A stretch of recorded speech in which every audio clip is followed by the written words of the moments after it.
$10. That's what Silas had left in the world when he walked into that trading post, his last money meant for seed to save his dying farm. But then he heard the crying. 3 Sioux women bound with rope, being sold like livestock by men who didn't even pretend to have souls. He could have walked away, should have walked away. Instead, he made the stupidest financial decision of his life. He bought them, not to own them, to free them. But freedom isn't simple when you discover their families are dead, their village destroyed, and they have absolutely nowhere to go. What happened next turned a $10 rescue into something nobody expected, least of all him. Silas Bennett had $10 to his name when he walked into the trading post at Yankton. It was everything left after selling his dead brother's pocket watch, the last thing of value he owned. The September wind carried dust through the open door, and with it the sound of women crying. He was 28 years old, a failed homesteader whose 160 acres had yielded nothing but rocks and regret.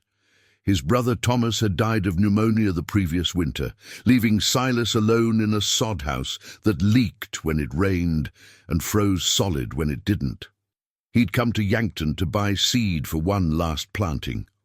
A desperate gamble that spring might be kinder than the past 3 years had been. But the crying stopped him cold. In the corner of the trading post, 3 Sioux women sat bound with rope, their faces bruised and hollow with despair. 2 white men stood over them, rough types with the look of men who made their living in the grey spaces of frontier law. Slave traders, though they wouldn't call themselves that. "Prime workers," one of them announced to the sparse crowd. "Took 'em off a raiding party that hit a settlement near the Black Hills.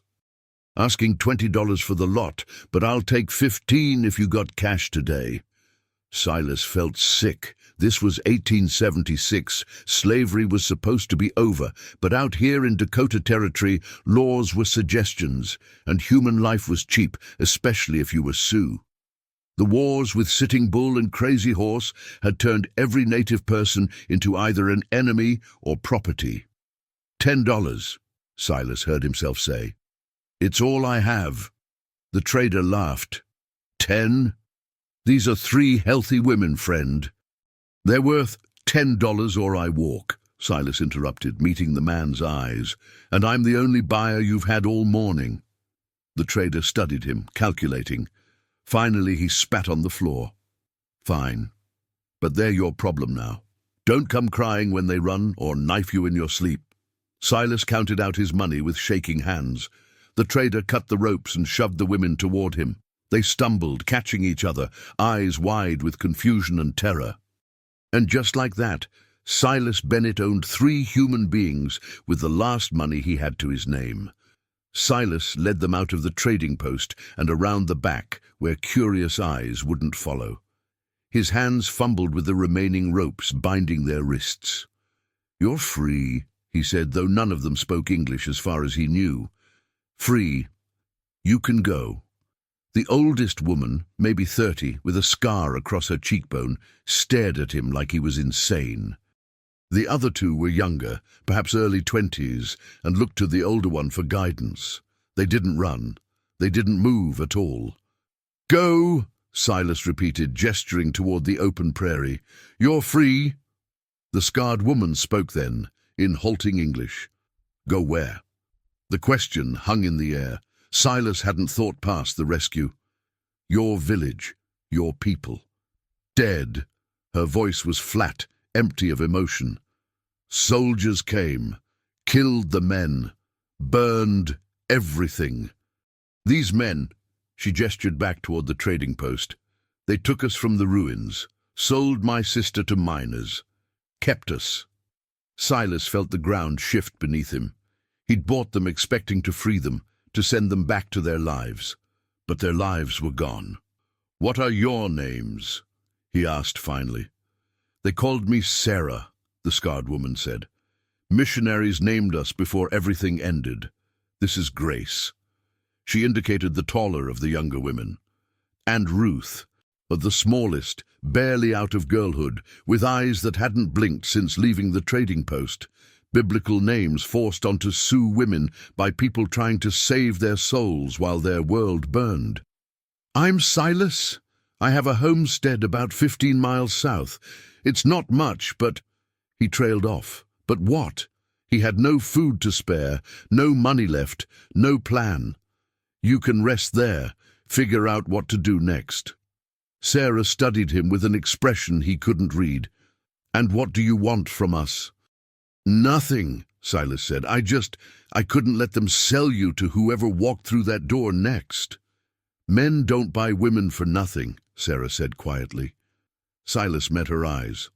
"I'm not most men, and I didn't buy you. I bought your freedom. What you do with it is your choice." After a long moment, Sarah nodded. "We'll come, for now." The homestead was worse than Silas had described. The sod house leaked, the well was running dry, and his fields were full of stones that had defeated better farmers. But it was shelter, and after what the women had endured, shelter meant something. The first week was silent and strange. Silas gave them the only bed and slept by the fire. He tried to hunt but came back empty-handed more often than not. The women watched him with wary eyes, waiting for the other shoe to drop, for him to demand payment for his rescue. It was Grace who spoke first on the 8th day. "You're starving," she observed, watching him divide the last of the cornmeal into 4 portions when 3 would have been more sensible. "We're all hungry," Silas said, "but you gave everything for us. And now you have nothing."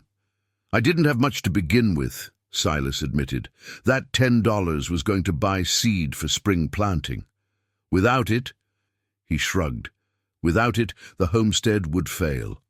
He'd lose the land claim, join the dozens of other failed settlers drifting through Dakota territory with nothing to show for their dreams." Sarah spoke up from near the fire. "We know plants, roots that grow wild, game trails where deer come at dawn."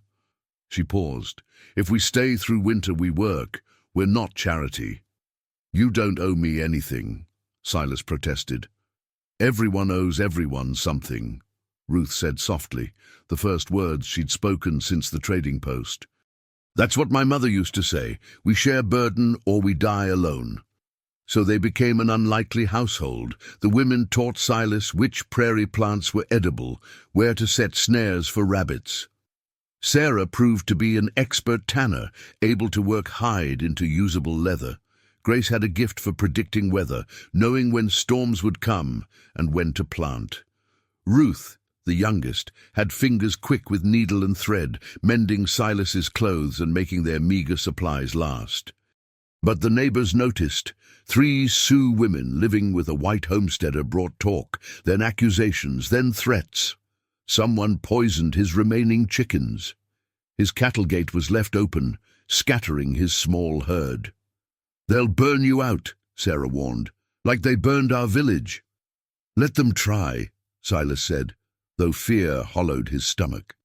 The confrontation came on a freezing November morning. 6 men rode up to the homestead, led by Marcus Webb, a rancher who'd been trying to buy Silas's water rights for months. "Bennett," Webb called out, "we need to talk about your situation here." Silas stepped outside, the 3 women visible through the doorway behind him. "My situation is my business. Not when it affects decent folk. You're living with 3 squaws. People are talking, saying you're running some kind of—" Webb's mouth twisted with disgust. "I'm running a homestead," Silas interrupted. "These women work this land same as I do." "You bought them like cattle," another man shouted. "Everyone knows it. That makes this place a disgrace." "I freed them," Silas said, voice rising. "They stay because they choose to, because they have nowhere else safe to go, because your kind destroyed their homes and killed their families." Webb's hand moved toward his rifle. "Careful, Bennett. You're starting to sound like an Indian lover. That kind of talk can get a man hurt out here." The door opened behind Silas. Sarah stepped out, Grace and Ruth flanking her. They stood shoulder to shoulder with him, faces calm, despite the hatred radiating from the mounted men. "This land is legally claimed," Sarah said in clear English. "Silas Bennett is the title holder. We work this homestead. We harm no one. If you have issue with how we live, take it to the territorial court in Yankton."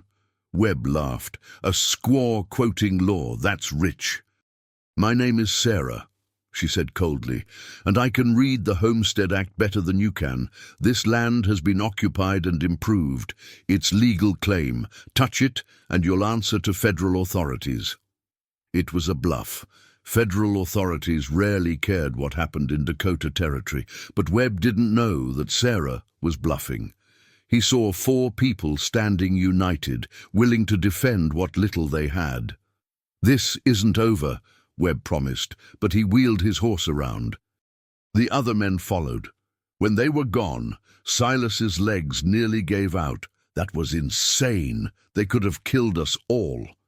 "They were testing," Sarah said, "to see if we'd scatter like frightened birds. Now they know we won't." "We?"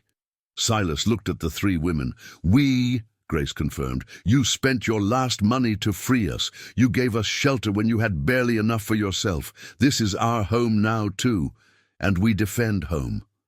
Spring came late to Dakota Territory, but when it arrived, it brought unexpected mercy. A traveling missionary, sympathetic to their situation, helped Silas file paperwork listing Sarah, Grace, and Ruth as legal workers on the homestead, a protection against future accusations. It wasn't perfect, but it was something. They planted without seed money, using heritage corn Ruth had hidden in her clothing when captured, kernels from her destroyed village kept close to her heart through everything. It felt sacred, putting those seeds in Dakota soil, a continuation of something that had almost ended. The crops grew better than Silas's solo efforts ever had. The women knew the land in ways he never could, reading weather and seasons with inherited wisdom. What had been a failing homestead became something almost prosperous. People still talked. Some neighbors refused to acknowledge them. But others, immigrant families, widows, freed slaves building their own claims, saw them as proof that survival took many forms. Slowly, trade relationships formed. Sarah's leatherwork became valued. Grace's weather predictions helped other farmers. Ruth's sewing brought in occasional income. 2 years later, on a summer evening that smelled of fresh bread and prairie grass, they sat outside the expanded sod house, now 2 rooms, with plans for more. Ruth was teaching Silas to bead in the Sioux style. Grace was telling stories her grandmother had told her. Sarah sat quiet, watching the sunset paint the sky orange and gold. "Do you regret it?" Sarah asked suddenly. "Spending that money on us instead of seed?" Silas thought about the question. The $10 had been his last chance at conventional success, at the dream he'd come west to achieve. Instead, he'd bought 3 strangers' freedom and ended up with something he'd never planned for: family. Not family by blood or marriage, family by choice, forged in shared struggle and mutual respect. "The only thing I regret," Silas said honestly, "is that I only had $10, that more people were suffering and I couldn't help them all." Ruth stopped beading. "You helped us. Sometimes that's enough." "Is it?" Silas asked. "It has to be," Grace said. "We can't save everyone, but we saved each other. That's something." Sarah raised her cup of weak tea, their luxury, traded for one of her leather pouches. "To families we choose," she said, "and to the men brave enough to see people where others see property." They drank together as the sun set over land they'd almost lost, building a life none of them had imagined. It wasn't the life Silas had dreamed of when he filed his homestead claim. It was harder, stranger, more complicated. It was also better. Because he'd learned what his brother Thomas had tried to tell him before the pneumonia took him. Wealth isn't measured in acres or dollars. It's measured in the people who stand beside you when everything else falls apart. He'd spent his last $10 and gained 3 sisters, 3 partners, 3 reasons to keep fighting when the land tried to break him. Some transactions, it turned out, were worth more than anyone could calculate.